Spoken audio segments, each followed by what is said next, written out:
The Craven Cottage test is a test of Man United's mettle when it comes to the Premier League.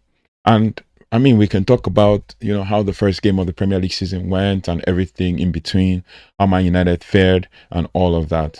But with this, our front three, you can actually tell that Man United are making diligent strides, especially when it comes to how we approach the game against Arsenal. We're back in London, right, for our first away game. And Manchester United are heading to Craven Cottage on Sunday, eager to bounce back after that narrow 1-0 loss to Arsenal that tarnished an otherwise encouraging preseason.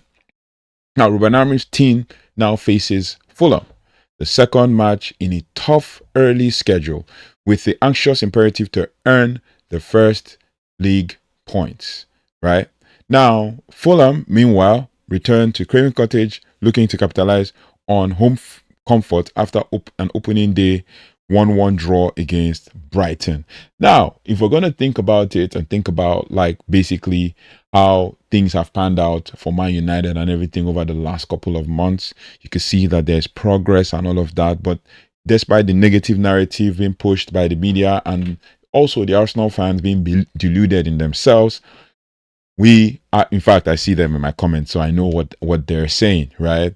What they're saying and all of that, especially, when they talk about how we lost and how we are coping and hoping and all of that. But we know that Arsenal team that faced Man United cannot win the Premier League. We know the Premier League winners when we see them and when we've played them. When we play the Premier League winners, especially Man United, we are scared of playing against Premier League winners, but that's where we put in our best. But even in a situation where we put in our best, we're playing against a team that tried to make us play their way, but it didn't work. And you could hear them in some of the analysis saying, oh, they didn't play their style of play. They didn't see any style of play. Arsenal were a bit all over the place and stuff, but it is what it is. We move. Next thing is their London opponent or their London rival in Fulham, right?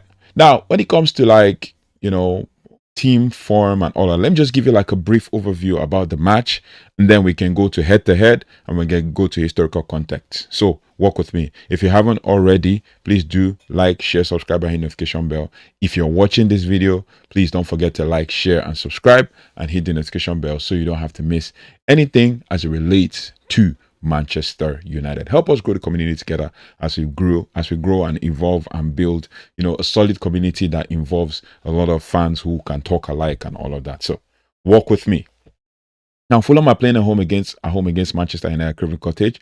And this is the second of the Premier League game of the Premier League season 25-26 season. Now, the current head-to-head record for the teams is that Fulham has 1 win, Manchester United have 16 wins, and there's been 4 draws. And in the last couple of years, Fulham obviously, when it comes to what happens with regards to insights, Fulham have scored 9 goals in their last 5 Premier League games. They have conceded the most penalties this season. Obviously, just only 1 game, and they conceded a penalty against Brighton. And then Fulham also and Manchester United have not drawn any of the last 8 matches against each other. And then Manchester United have scored 9 goals in the last 5 Premier League matches, or 5 matches, as the case may be. Man United haven't kept a clean sheet in the last 5 matches. And Matheus Cunha has the most shots on target per match for Manchester United, which is 3. So now let's go to form and context with regards to head-to-head and all of that. If we're going to go to form, Fulham had a solid 24-25 season, right? Finishing 11th in the Premier League, and Raul Jimenez was the top scorer of 12 league goals. And the team is showing resilience under Marco Silva. Now, in the season opener, they took a late 97th minute equalizer from Rodrigo Muniz to earn a point against Brighton, while Anthony Robinson will miss out again due to a knee injury affecting their full back depth. Now, with regards to the context for Manchester United, before we go to the stats, the context: after lifting the Premier League Summer Series and winning the Snapdragon Cup, Manchester United, this is from the United perspective, entered the Arsenal game armed with confidence. However, a deflected corner led to a disappointing loss, raising questions about their defensive stability and squad debut and squad debut positioning, especially concerning goalkeeper Atabayan there. Now, we're going to go to the head-to-head as it regards, recent form, head-to-head, and recent form in all matches, recent form in Premier League head-to-head, and the rest. So, with head-to-head, obviously, in the last 5 games, Fulham have lost 3, they've won 1, and they've drawn 1 in the Premier League. For Man United, in the last 5 games, in the last 5 games for Man United have lost 4, Fulham, and have won 1. And that was the last game against, last game in Premier League last season against Aston Villa. The rest, we've lost 4 and 5.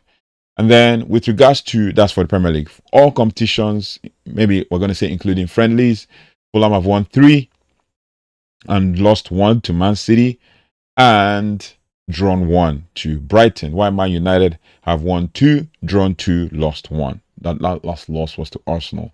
That's including preseason and all of that. With head-to-head matches, Man United, in the last 5 games, Man United have won 3 games, lost 1, and drawn 1 in the last 5 games. But overall, there's been 14 wins for Fulham, 17 draws for both teams, and 58 wins for Manchester United and all of that. So that's about it. Now, if we're going to go, just, to summarize the whole head-to-head and all of that, United edge out Fulham in both league fixtures last season, basically winning both by, tight margins, notably. 26th of January 2025, United won 1-0 away thanks to a long-range deflected strike from Lisandro Martinez at the Craven Cottage. The celebration? This one? Yeah, that's it. And then you have the league head-to-head favors United, because if you remember the first leg, that was our first game last season. Man United beat Fulham 1-0, and that was thanks to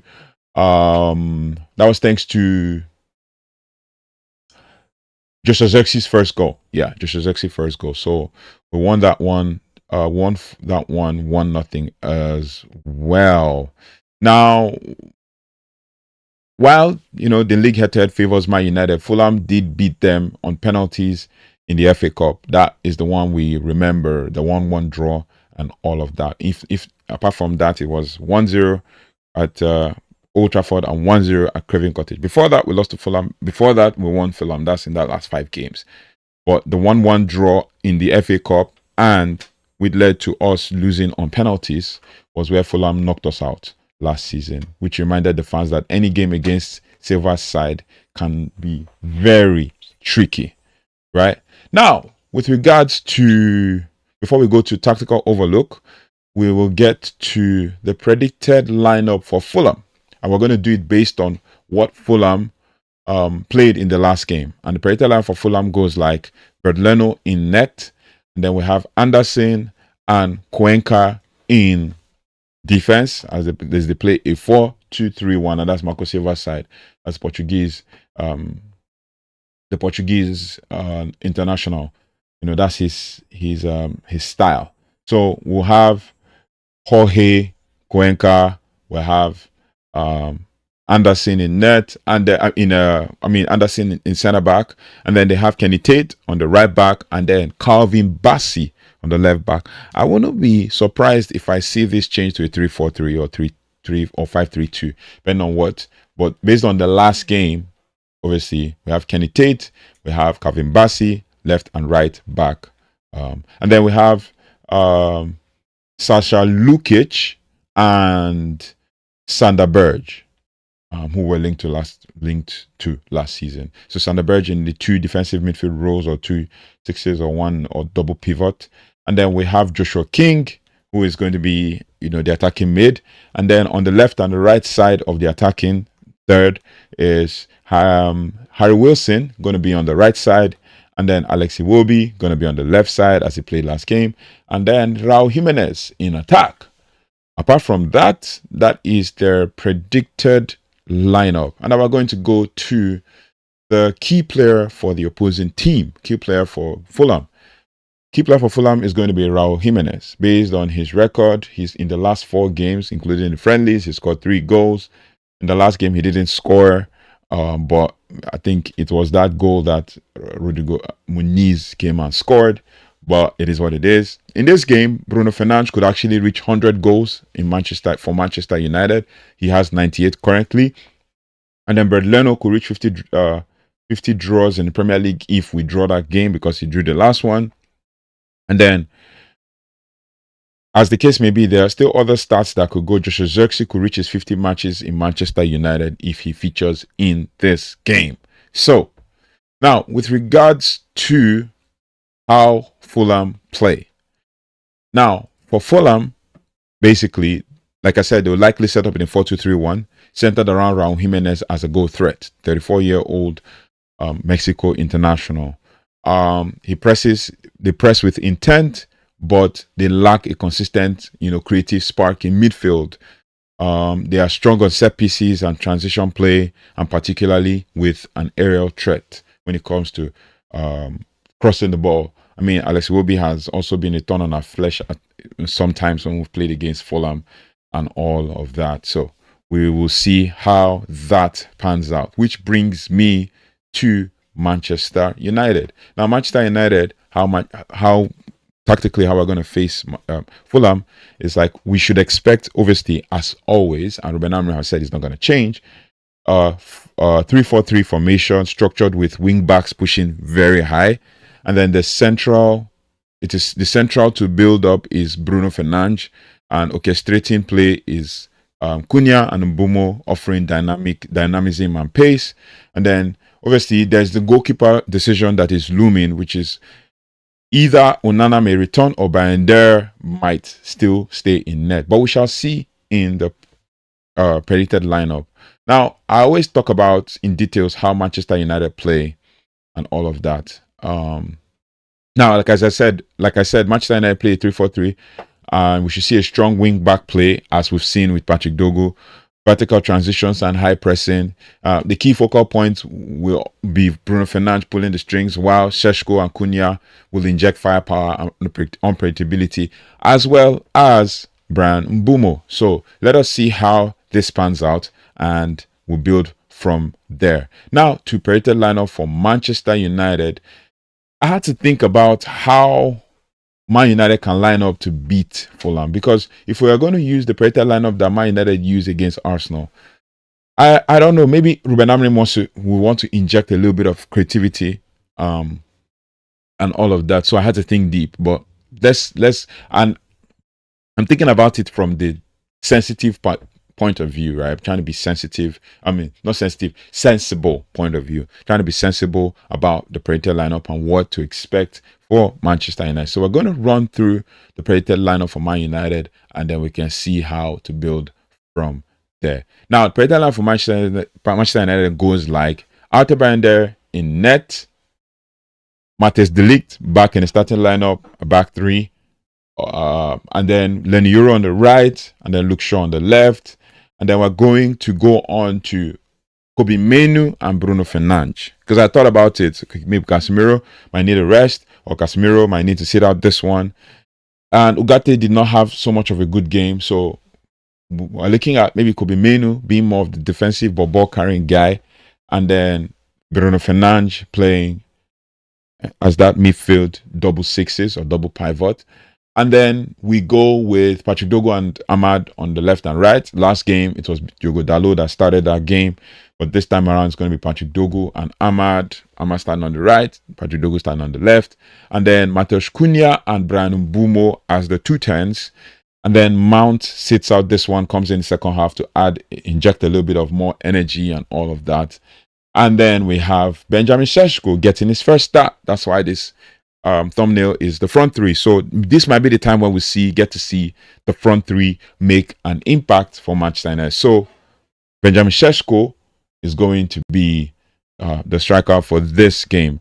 And then obviously, which now takes us to the key player for Manchester United. The key player for Manchester United would be basically Matheus Cunha. Now, why I wouldn't have said Bruno Fernandes or Bryan Mbeumo is because Bruno Fernandes has given us the same thing over and over again, so he's a mainstay in the squad. Matheus Cunha is another player who has shown grit in the last game, particularly against Arsenal. He didn't score, but he played the full 90 minutes and showed us a different, unpredictable type of attack. And I am putting it that he's in it to get a goal this season. I mean, this game, right? So Matheus Cunha is going to be a key player for this game. We're going to observe that. There are other key players to watch, including Bruno Fernandes, who is going to be like the key person who actually dictates game play and all of that. Kobe Mainoo as well, another player who can also run things from the deep. Patrick Dogu, let's not make mistake of that one. Brian Mbumo, Ahmad, the front seven, or the front, I think we have, the front seven are key players in this one. If we're going to talk about the details of what they're going to give us in the team, you could see for yourself, especially what we saw in Arsenal. Very direct, very unique style of play and all of that. So let's see how that pans out, and let's hope that the midfield is not open for Fulham to try to penetrate. Obviously, they don't have Anthony Robinson, who does the running down the flanks, but Craven Cottage can be dangerous. He's played at left back before, as well as Kenny Tate he has long legs and pace. So we'll observe and we will see. Now, key stats and what's at stake in this game, basically. What's at stake in this game is basically the fact that, Fulham finished 11th to 24-25 season. They with a solid mid-table consistency and key contributions from Jimenez, 12 league goals and 14 in total in all competitions. United suffered the lowest finish ever, 15th with 42 points last season, and are under pressure to start fast and prove improvements are real. And then, obviously, with the current Premier League table, United have 0 points and Fulham have 1 point. Fulham have 1 point. United have -1 goal difference, and Fulham have 0 goal difference. So this is something that we need to, keep an eye out for and hope that Man United will end up scoring a goal. It's been a low-scoring games for Man United in the last couple of games against Fulham, 1-1, 1-0, 2-1, those type of low-scoring near clutch games, narrow wins and stuff, and narrow defeats, sometimes even penalties, like the FA Cup. Now, what Manchester United must do to win? I always bring out 4 things Man United must do to win this game. And first and foremost, avoid set pieces and set piece errors. Avoid set pieces and set piece errors. I mean, the Arsenal defeat was by a corner, and Fulham are strong in error duels, especially with Raul Jimenez in there. They have other top players like Kenny Tate. Craven Cottage as well has scored set piece against Man United. He scored last season in the FA Cup. Alex Iwobi has also won a second ball. Anderson as well, good. Jorge Cuenca is also good in set pieces and all of that, like in converting set pieces. So we need to be very, very sure that we are not conceding set pieces and not losing our error duels. And then also we should use our wing back width. Overload Fulham's narrow midfield by stretching the play. So Ahmad, they have a lot of work to do to press Fulham back, and keeping Harry Wilson and Alex Iwobi in check and making them to worry. And then also Kenny Tate and Craven Cottage. Obviously, Craven Cottage has played as left centre back of the 3, and then there's as the left wing back or left back. So he might have that strength, but not have that much pace to counter Brian Mbumo and Amad Diallo. So let's be hopeful that we can keep them questioning themselves. And don't worry about crossing the ball. If we cross the ball, and don't worry about crossing the ball when it comes to like making it obvious that we're crossing the ball. If we're crossing the ball, let us mean it, especially because we know Benjamin Sesko is good in the air and he's got a lot of headed goals and he's very tall. So he can give them problems. He can hold up play and all that. And he's unpredictable because they've not really seen him in the league, and he should be able to at least get a second goal for Manchester United. By this, you'd have guessed what my scoreline would be, but let's see how that goes. Now, so 4 things. Like I said, I've given you 2 wing backs, avoid set pieces, and use wing backs. And then also number 3 is to control the midfield transitions. Bruno must find midfield runners and link with Cunha early, with Mbumo as well, with Ahmad, with Dogu, and then also use use Benjamin Sesko as a bounce back for whatever ball we're trying to get and all of that. Then fast breaks. Like I said in the last match preview, I said there's something called an artificial counter attack, which I know Manchester United have developed. I had never heard of it until the last game, and then I heard of it and I did a little bit of research, and that is the fast break that we tend to see to exploit spaces behind Fulham's fullbacks with smart running and vertical passes. So I know Man United are good at that. At least they've been good at it in preseason and they can be good at it now. So let's see how that pans out. And then also with regards to what my predicted scoreline will be in this one, I will predict a Man United 2-1 win. Man United 2-1 win, first away win. And I predict that goals will come from Matheus Cunha and Benjamin Sesko. We might score more, you never can tell. And I also expect that Joshua Zirkzee might come on in this one. He had a good one against Fulham last season. He scored 1 goal. And then obviously there's a potential for Ahmad or Bruno Fernandes to score. And I also desperately want Brighton Bumo to score as well. But I will put Cunha to get 1 goal, Benjamin Sesko to get his debut goal for Man United, both debuts. Let's see how that goes. I might now win a 2-1. It might not be an error, but it might just be maybe one of the set pieces again, which will make Amorim to get worried, and then which will make them to go get a new goalkeeper. But we're going to talk about that one in another video. So let's see how that goes. Now, United need a statement response. I mean, Man United have had previous success at Fulham with improved attacking depth and sharper preseason form. I mean, they've equipped to overturn early season jitters, and a composed defensive display and a killer transition could also see Man United leave West London with 3 points. So as I said, my prediction is Fulham 1, Manchester United 2. Let's see how that pans out. So what do you guys think about this game? Do you think that Manchester United are going to come up with a win in this one to prepare us and fire us for the season, as to what we have next and all of that? Let me know your thoughts and feelings in the comment section. We play on Sunday. I'll see how that game goes.